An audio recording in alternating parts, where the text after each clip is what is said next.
Marcos capítulo 7, versículos 1 al 23. Versículos 1 al 23. Permítame comenzar leyendo una parte de este pasaje.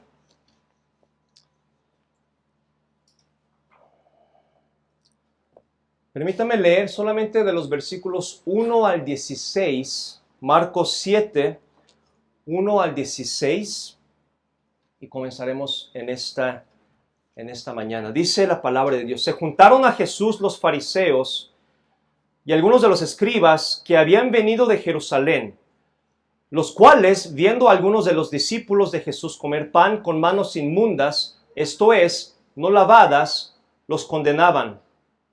Porque los fariseos y todos los judíos, aferrándose a la tradición de los ancianos, si muchas veces no se lavan las manos, no comen. Y volviendo de la plaza, si no se lavan, no comen. Y otras muchas cosas hay que tomaron para guardar, como los lavamientos de los vasos de beber, y de los jarros, y de los utensilios de metal, y de los lechos. Le preguntaron pues los fariseos y los escribas: ¿por qué tus discípulos no andan conforme a la tradición de los ancianos, sino que comen pan con manos inmundas? Respondiendo él les dijo: hipócritas, bien profetizó de vosotros Isaías, como está escrito: este pueblo de labios me honra, mas su corazón está lejos de mí. Pues en vano me honran, enseñando como doctrinas mandamientos de hombres.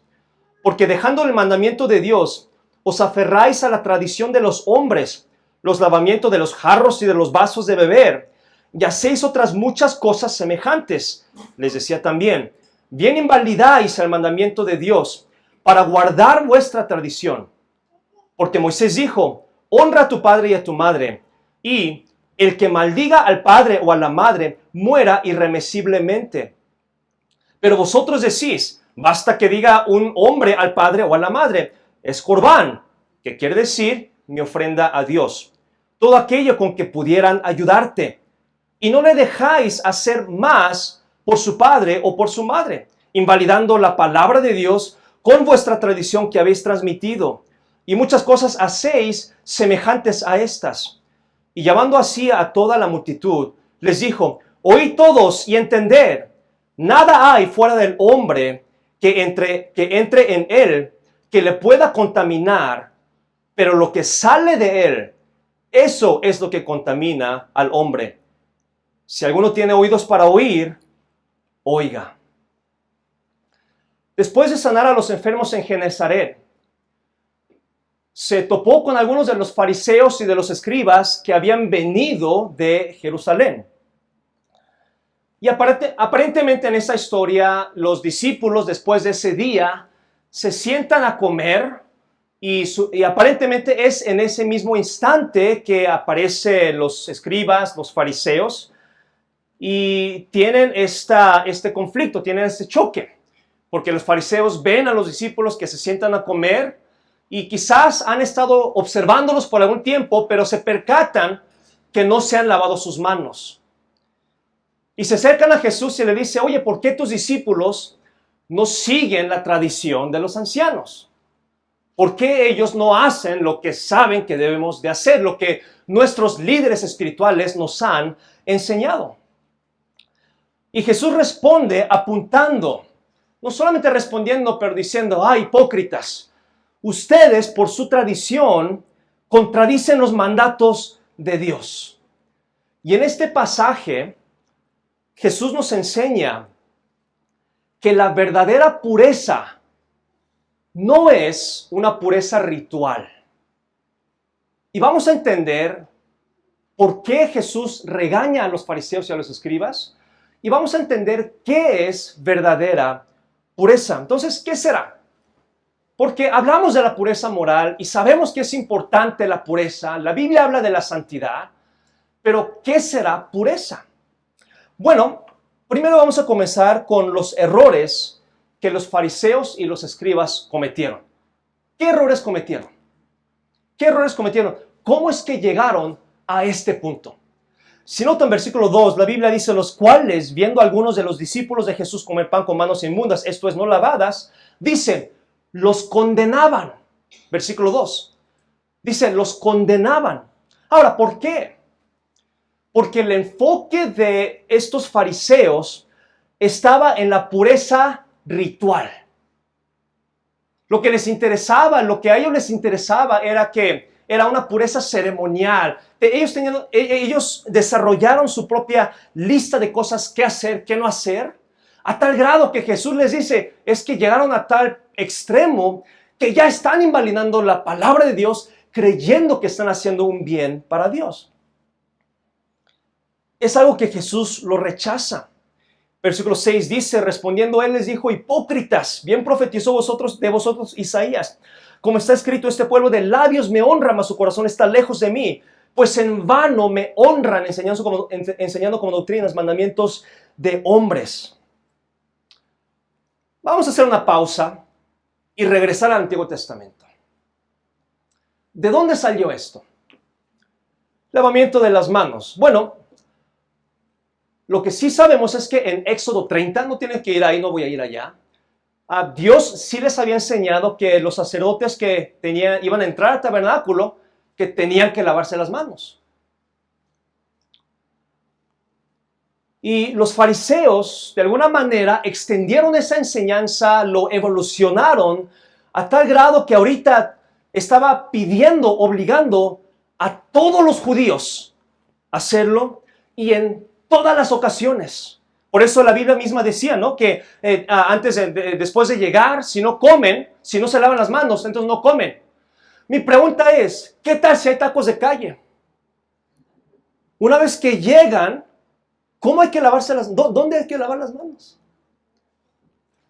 Por eso no hay tacos de calle allá. Pero, ¿por qué? ¿Dónde comenzó todo esto? ¿Qué podemos aprender de todo esto? Ahora, hermanos, los fariseos eran gente inteligente, altamente entrenada.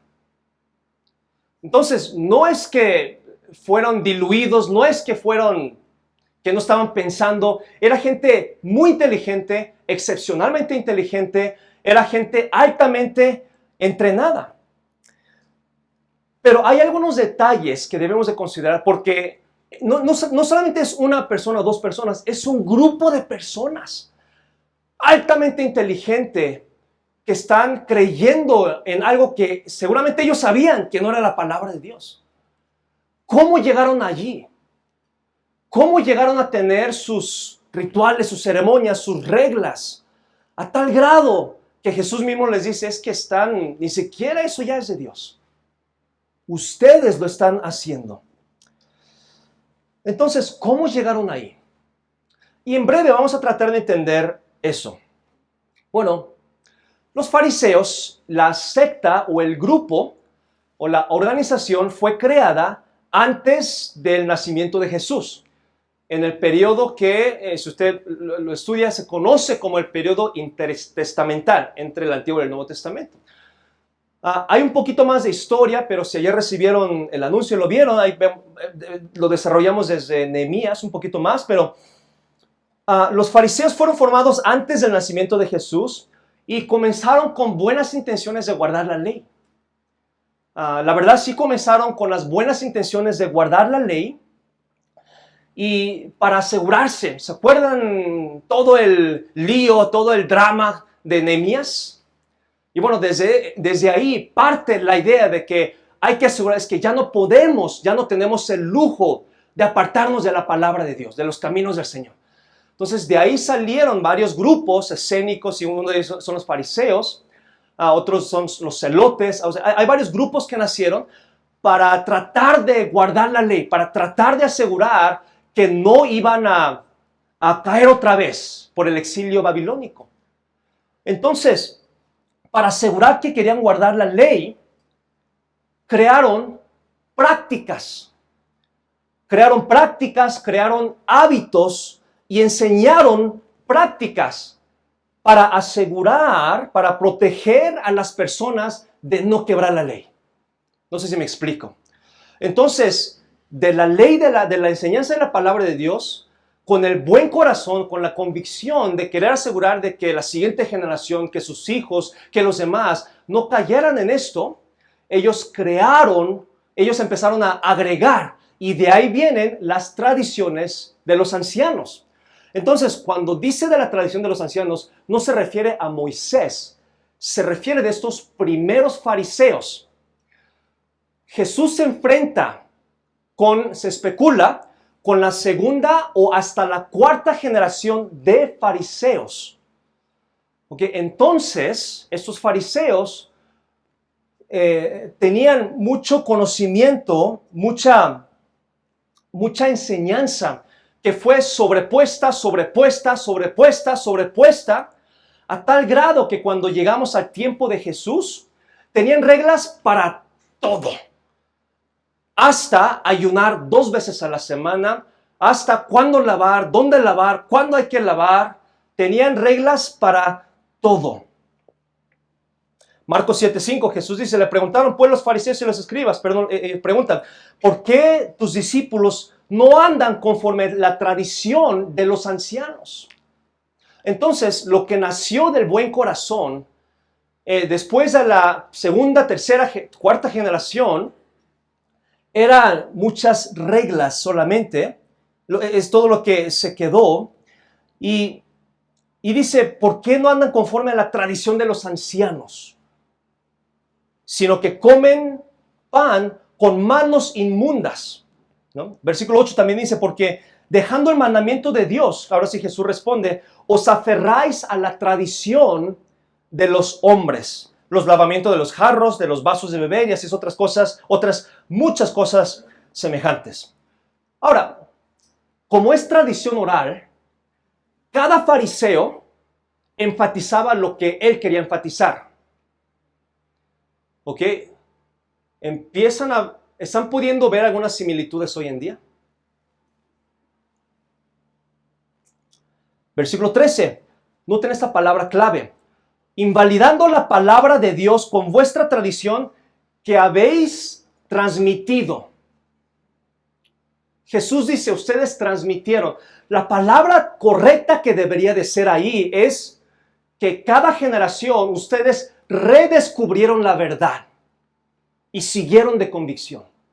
Pero está dando a entender que solamente transmitieron, es decir, entregaron, constantemente estaban escribiendo la religión que ustedes habéis transmitido. No era verdad redescubierta, sino era verdad heredada.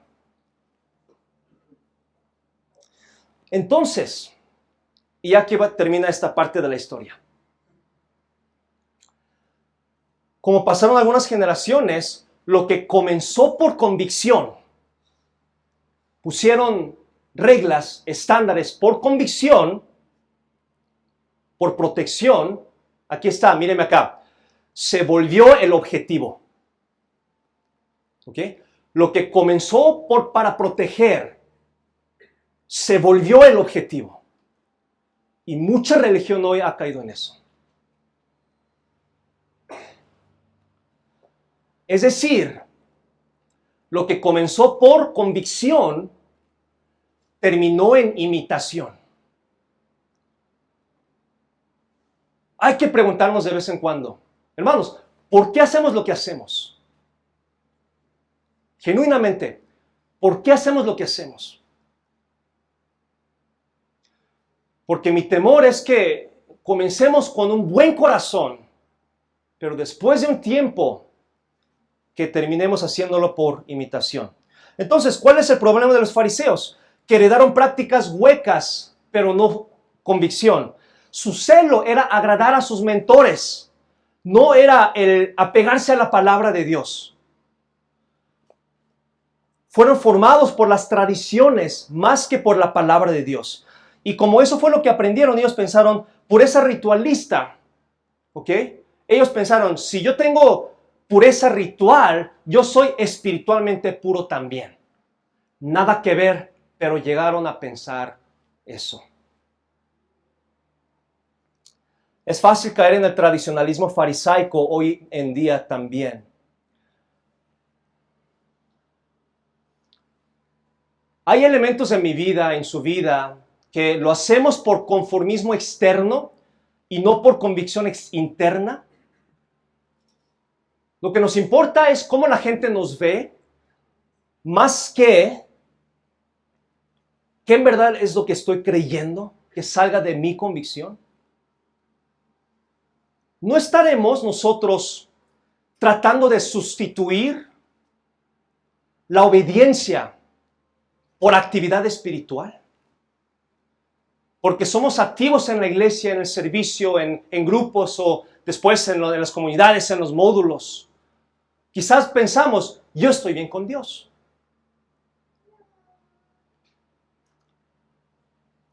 ¿No nos estaremos justificando?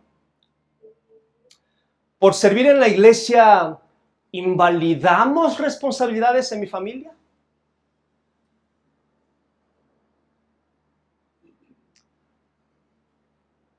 La respuesta de Jesús es muy reveladora. ¿De qué trata la pureza moral? No es conformismo, no es apariencia, no es, a ver, ¿qué piensan los demás de mí?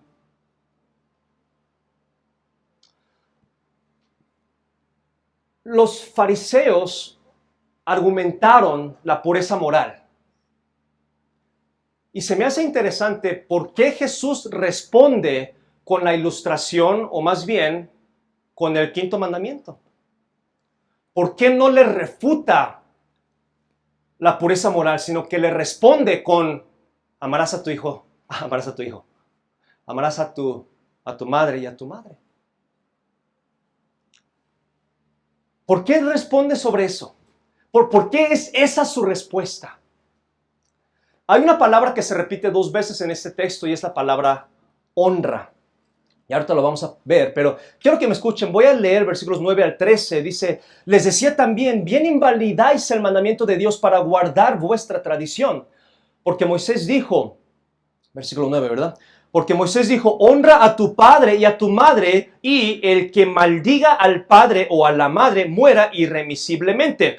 Pero vosotros decís, basta que diga un hombre al padre o a la madre, es corbán, que quiere decir mi ofrenda a Dios.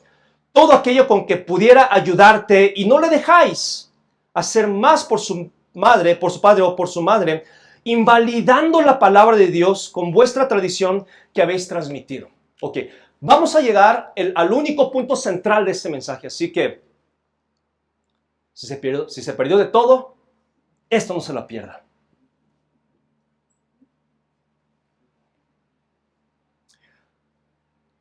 Jesús quiere enseñarnos el significado de la verdadera pureza moral. Si quieren echarme piedras, suéltenlo ahorita, por favor. Usa el ejemplo del corbán. ¿Qué es el corbán? Si alguien decía que el dinero era corbán, es decir, como lo dice aquí, dedicado a Dios, déjenme darles un poco de contexto de qué se refiere aquí. El dinero que ellos tenían que usar para apoyar a sus papás jubilados. Esa es la idea literal aquí. Papás jubilados que necesitan de ese dinero, necesitan que sus hijos lo apoyen. Pero los fariseos enseñaron, es que si tú dices que es corbán, dedicado a Dios, no hay necesidad de ayudar a tus papás. Eso es el corbán.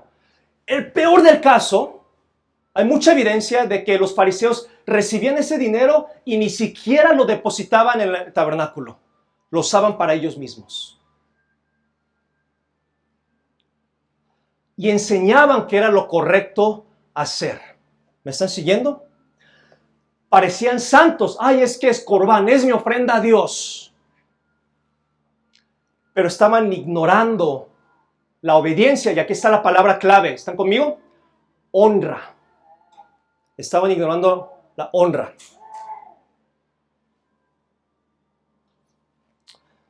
Y Jesús enseña algo impresionante. Algo bien impresionante. El propósito de la pureza moral no es mi testimonio, no es el cómo me ve la gente, no es porque me quiero abstener, porque tengo que abstener. El propósito de la pureza moral es el honor. El propósito de la pureza moral es el honor.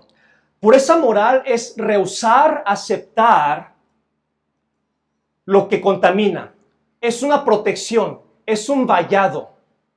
Pero el propósito de la pureza moral no es simplemente levantar vallados más altos, sino que a través de eso que podamos honrar al que debemos de honrar. Nos protegemos con la pureza moral para poder ser un cristiano honorable. Y aquí es donde creo que muchos fallamos, hermanos. El propósito de la pureza moral es el honor. ¿Alguien tiene una moneda que me regale? ¿Que me presta? Y se lo debo. Gracias. Una moneda es para mí. Gracias. Una moneda tiene dos caras. Inevitablemente tiene dos caras. La moneda no existe sin una de las caras. La pureza moral verdadera no puede existir sin la cara de la pureza moral, pero tampoco sin la cara del honor. Por eso Jesús enseña que acerca del Corbán, ustedes están invalidando. Esa ley no era para que ustedes deshonraran a sus padres. La ley moral era para que ustedes honraran a Dios, para que pudieran honrar a Dios. Gracias. Es decir, Dios nos dejó la pureza moral. ¿Para qué? No para decir, mírame a mí. No para decir, yo soy más espiritual que tú. No para decir, yo creo así a mis hijos y tú no. Dios nos dejó la pureza moral, no para juzgar, no para crear puntos de contención o de juicio, sino para honrarnos mutuamente, sino para que podamos honrarnos. Entonces, en casa, la pureza moral es, en mi casa el pecado no va a dominar. Imponemos mano dura. Pero el honor de la pureza moral es, vamos a edificarnos mutuamente. No solamente es dejar el pecado afuera, sino que la razón del por qué hacemos eso no es para enorgullecernos que hacemos eso, sino para que haciendo eso podamos decir, ahora sí, vamos a honrarnos, vamos a edificarnos mutuamente. Proteger el corazón, pero la meta no es el proteger el corazón, es simplemente una necesidad, no es la meta. Hoy en día el Corbán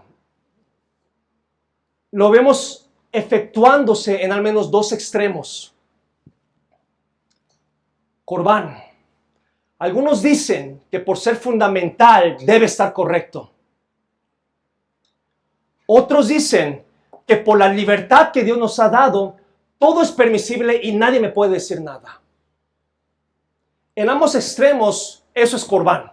Es decir, como es para Dios, todo es aceptable. Ahora, Jesús habla acerca de los padres y poner reglas en casa son importantes. Pero la realidad es que las reglas pueden salir de un corazón malo o grosero.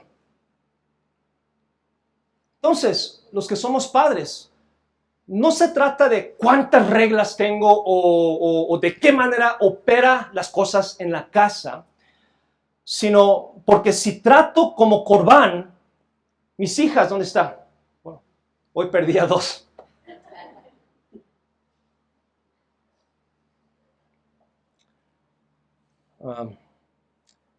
Si yo lo trato como Corbán, Gina, tienes que hacerlo porque sí. ¿Por qué no lo haces? Puedo hacer eso, pero les digo, ¿qué va a pasar? Ella se va a alejar de mí, ella me va a esconder las cosas y me voy a enojar más porque me escondió las cosas.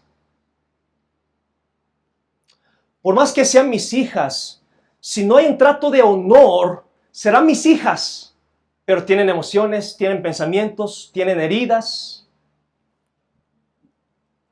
Por ejemplo, esta mañana que veníamos, estaba pensando sobre esto y ella quiere sentarse adelante. No puede. Porque sin importar cuántos años tiene, parece que tiene 5 años, ¿verdad?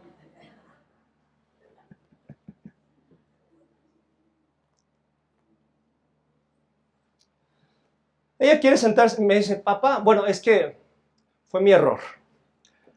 Donde vivo, literalmente a 200 metros está un Oxxo. Ahí sí la he puesto adelante.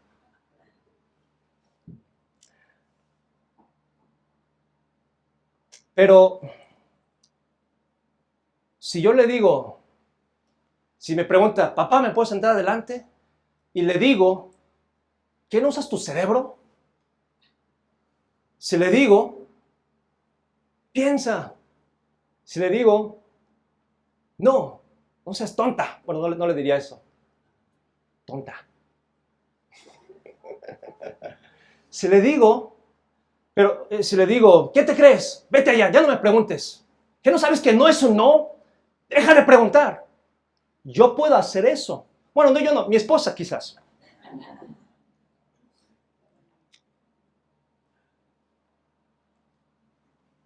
Puedo hacer eso, pero ¿la debo de tratar con honor? Es mi hija.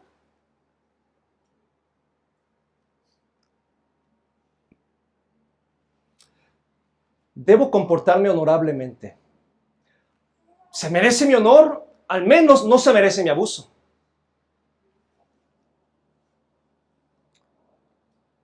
¿Cómo puedo tratarla con honor?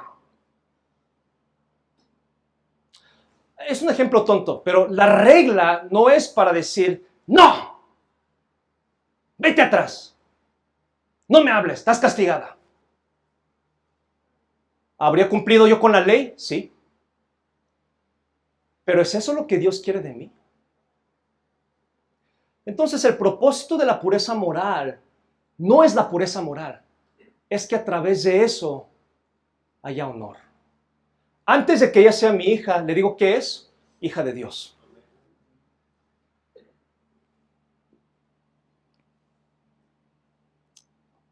Entonces, quizás yo pueda convencerme, es que es mi hija, es que ustedes no conocen lo mal criada y lo mal educada que es.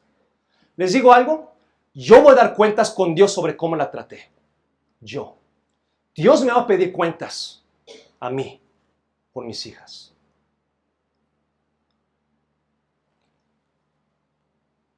Lavarse las manos no era la meta. Era para honrar a los que estaban en la mesa.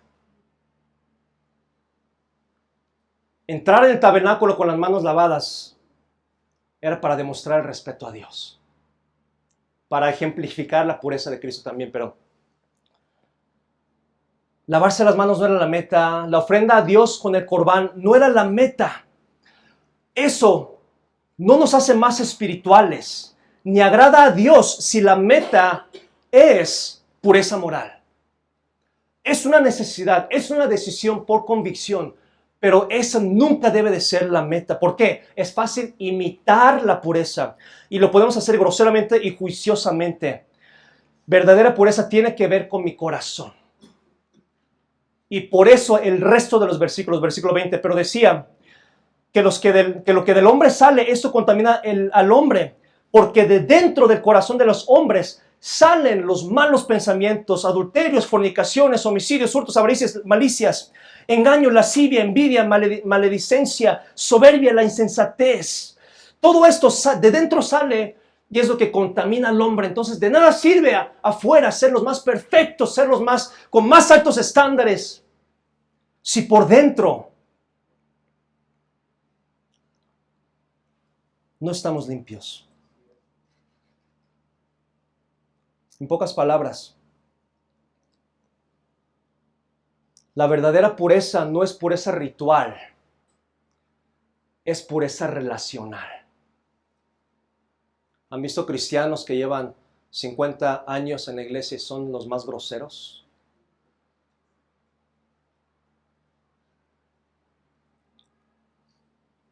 Porque la verdadera pureza no es, yo tengo más reglas que tú. Nuestra iglesia tiene más reglas que las otras. No, es pureza relacional. Amarás a Dios amarás al prójimo. Eso es lo que los fariseos fallaron en ver. Lo que comenzó por convicción terminó en imitación, terminó poniendo reglas, porque lo que a Dios le interesaba era que a través de la pureza moral respetemos a los demás. ¿Saben por qué respeto a mi hija? Aparte del que la amo, es lo que Dios pide de mí. ¿Por qué me dio autoridad? ¿Para abusar de ella? No, en ninguna manera. Para enseñarle que el resultado de mi autoridad es pureza relacional.